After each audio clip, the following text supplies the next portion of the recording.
세 번째 이야기 이어갈게요. 그 후 신하들이 단종을 복위시킬 계획을 세웠으나 뜻을 이루지 못하고 처형되었어요. 이들이 바로 죽음으로 충성을 다한 신하들, 사육신이죠. 나중에 숙종은 청룡포에 사육신의 사당을 세우고 단종을 왕위에 복위시켜 주었어요. 강원도 지역은 태백산맥 줄기에 해당하여 산과 골짜기가 깊어요. 우와, 첩첩산중이군요. 따라서 땅이 좁고 척박해서 농사짓기가 어렵고 기후도 차다고 했는데요. 그래서 택리지에서는 잠시 머물기는 좋으나 오래 살만한 곳은 아니라고 했는데요. 그런데 춘천과 원주만은 괜찮다고 했어요. 춘천은 기후가 평온하고 강과 산이 맑고 넓으며 토질이 비옥하여 사대부들이 대대로 이어 살고 있다고 했어요. 원주는 동해에서 나는 생선, 소금, 인삼, 목재가 모여드는 곳이라 강원도에서도 큰 고을이 되었지요. 원주 동쪽에 있는 치악산은 고려말 원천석이 숨어 살면서 학생을 가르치던 곳인데요. 이방원도 이곳에 와서 학문을 배웠다고 해요. 그리고 18세 때 과거에 급제했는데요. 훗날 태종이 왕위에 오르자 원천석은 어디론가 숨어 나타나지 않았다고 해요. 고려는 망했지만 원천석은 두 임금을 섬길 수 없다고 생각했어요. 끝까지 고려에 대한 절의를 지킨 거였답니다. 원주 근처에는 조창인 흥원창이 있어요. 조창이란 고려 조선시대에 세곡의 수송과 보관을 위하여 강가나 바닷가에 지어놓은 곡집이에요. 세곡은 나라의 조세로 바치는 곡식이죠. 원주 근처의 조창인 흥원창은 원주, 평창, 영월, 횡성 등 강원도 영서지방 남부 5고을과 강릉, 삼척, 울진, 평해 등 영동지방 남부 4고을의 세곡을 걷어 보관했어요.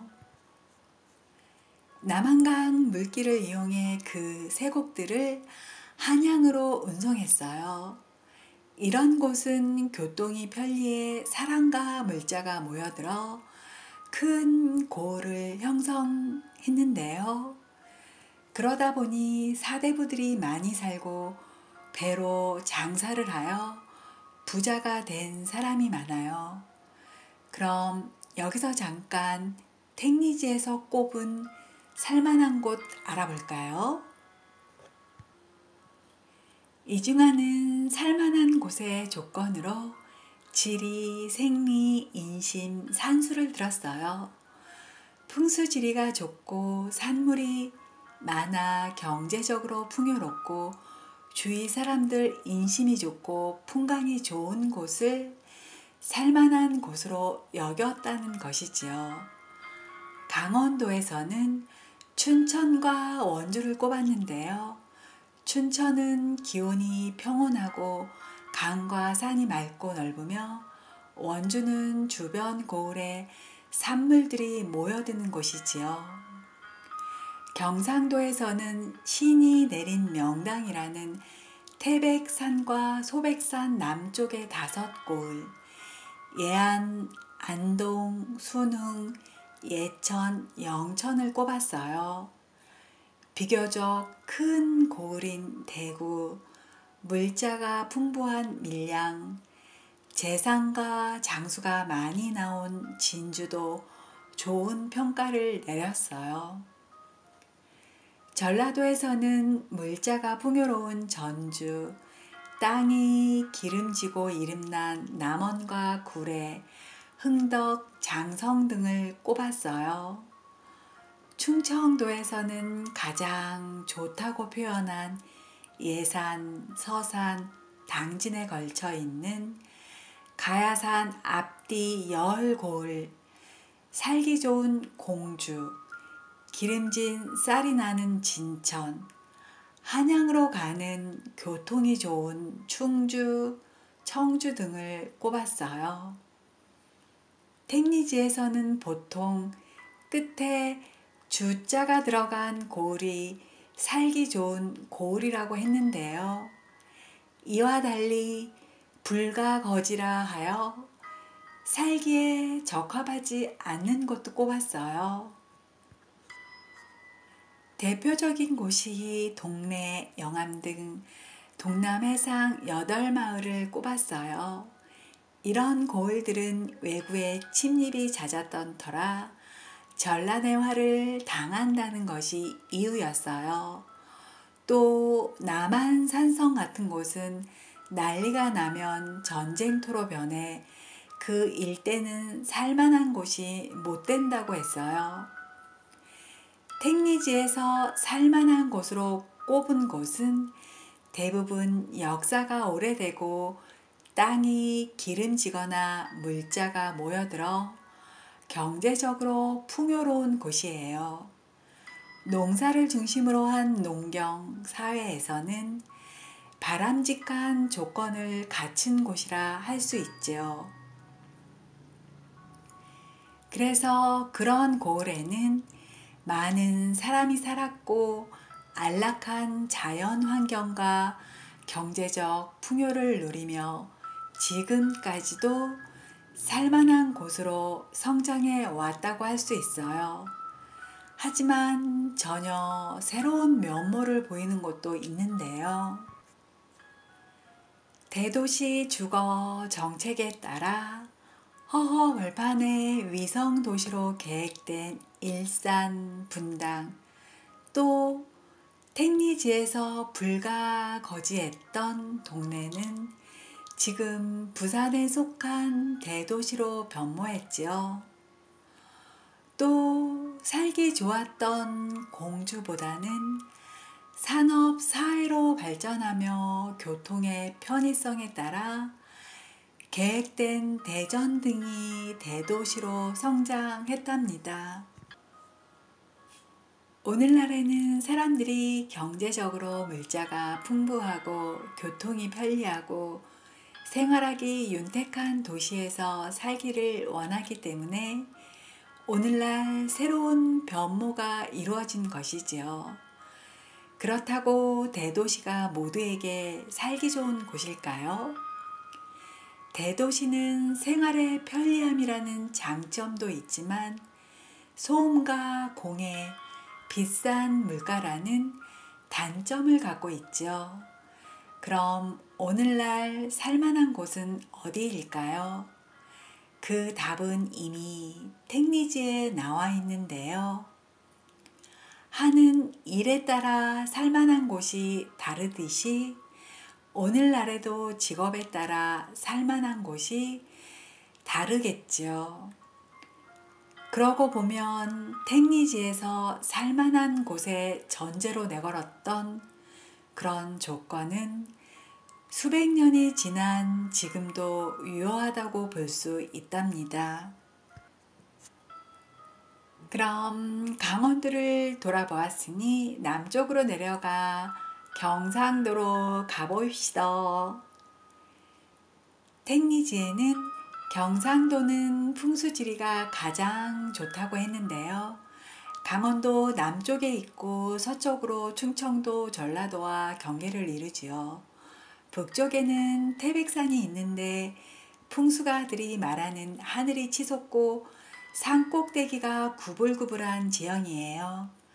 경상도 왼쪽에서 시작한 커다란 산줄기는 동해 바싹부터 이어지다가 동네 바닷가에서 그치고 오른쪽으로 뻗은 줄기는 소백산, 작성산, 주울산, 희양산, 청하산, 속리산, 황악산, 덕유산, 지리산 등이 남해 바다에서 그치고 이런 두 산줄기 사이에 기름진 들판이 천리나 된다고 해요.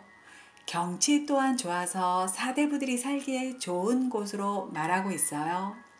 먼저 낙동강 유역은 비옥하기로 유명한데요. 낙동은 상주 동쪽이란 뜻인데요. 강의 동쪽을 자도, 강의 서쪽을 우도라 했는데요. 강의 동쪽이면 오른쪽이니까 오르누, 그래서 우도 아닐까 그런 의문이 생기잖아요. 그런데 조선시대에는 왕이 사는 한양이 방향의 기준이었어요. 그래서 왕이 한양에서 남쪽을 보았을 때 낙동강 동쪽이 경상도 자도가 되고 낙동강 서쪽이 경상 우도가 되었다고 해요.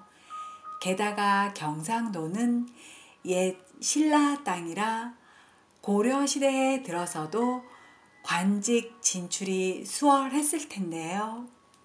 이런 사실로 미루어 볼 때 경상도에서 인물이 많이 나는 것은 풍수 지리 덕이라기보다는 역사적인 특징이었다고 하는 게 맞겠지요. 경상도 중에서도 이중환이 신이 내린 좋은 땅으로 표현한 곳이 있어요. 이 지역의 대표적인 인물이 유성룡 태계 이황인데요. 안동 풍천면 하회리는 하회마을로 유명한데요. 하회마을은 2010년 유네스코 세계문화유산으로 등재되었는데요. 안동 남쪽 황수를 건너면 팔공산이 있고 그 남쪽에는 의성 등 9골과 동남쪽에 경주가 있지요. 경주는 신라의 옛 도읍지 풍속이 남아 있었는데요. 대구는 경상도 한복판에 있어 남북으로 거리가 매우 고르니 훌륭한 도회지라고 했어요. 대구와 동래 사이에는 8골이 있는데 땅은 기름지나 살만한 곳이 못 된다고 했어요. 이곳은 외나라와 가까워 임진왜란 때 큰 피해를 입은 경험이 있어서 그랬을 거라고 하는데요. 이와 달리 오히려 외나라와 가까워 장사를 통해 많은 이익을 얻기도 했는데 대표적인 고을이 밀양이라고 합니다. 밀양은 강을 끼고 있고 바다와 가까워